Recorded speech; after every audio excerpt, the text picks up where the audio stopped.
पिछले भाग में हमने देखा कि वह रसोइया जो बार बार एक ही कहावत कहता रहता है, उसका राज उसने मिनाली और लीजा को बताया। ये सुनकर मिनाली और लीजा दोनों डरी हुई रहती हैं।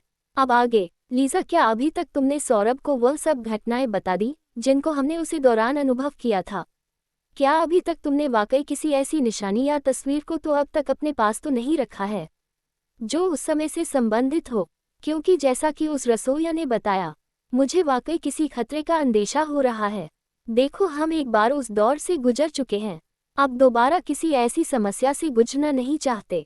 इसलिए अब ऐसी कोई बेवकूफ़ी नहीं करना जो आगे चलकर हम सभी के लिए या तुम्हारे लिए पारिवारिक समस्या उत्पन्न करें। एक बार फिर विचार कर लो, यदि ऐसा कुछ भी लगता हो तो वक्त रहते बता दो। कहते हुए मिनाली ने प्रश्नवाचक चिन्ह की तरह अनेकों सवाल लीजा की तरफ देखकर पूछा। लीजा तो जैसे अपने सोचने समझने की शक्ति कुछ समय के लिए खो बैठी थी।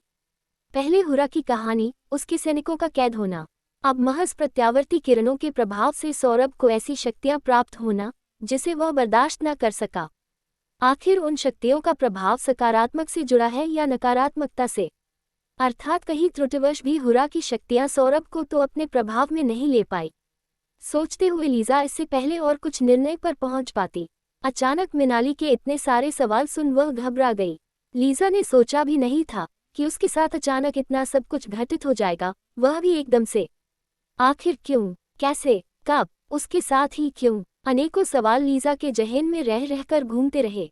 लीजा सिर्फ बात को टालने के लिए इतना ही कह सकी, क्या मिनाली तुम भी? कैमरा तो तुम्हारे सामने ही उस बैग से निकालकर फेंका गया था, और उसके पहले किसी ने भी उस बैग को ना तो टच किया और न ही उसके बाद किसी ने उस पैकेट को जिसमें उस बैग को संभाल कर रखा गया है अभी तक छूने का प्रयास किया।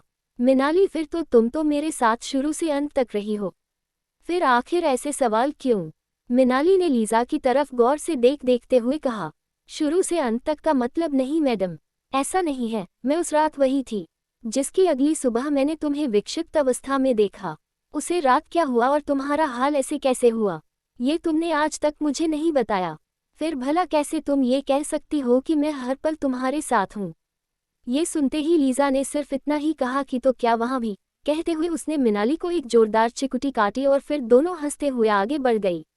लेकिन मिनाली तो जैसे डर और सदमे के कारण किसी और ही चिंता में डूबी थी। उसने फिर से अपने सवाल को दोहराया और पूछ लिया, प्लीज टेक सीरियस लीजा, मुझे सच बताओ, जब सौरभ हॉस्पिटल में एडमिट था तब उस दिन कमरे में कौन आया था?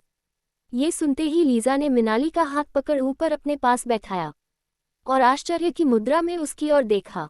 मिनाली, आज तो तुम सवालों की बौछार ही कर रही हो। आखिर क्या हो गया तुम्हें?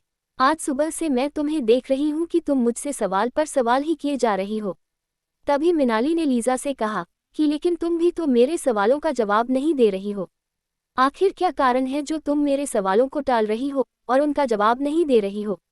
कहानी अभी जारी है, इसका अगला भाग बहुत जल्दी अपलोड करूंगी। लाइक सब्सक्राइब करना ना भूले। धन्यवाद।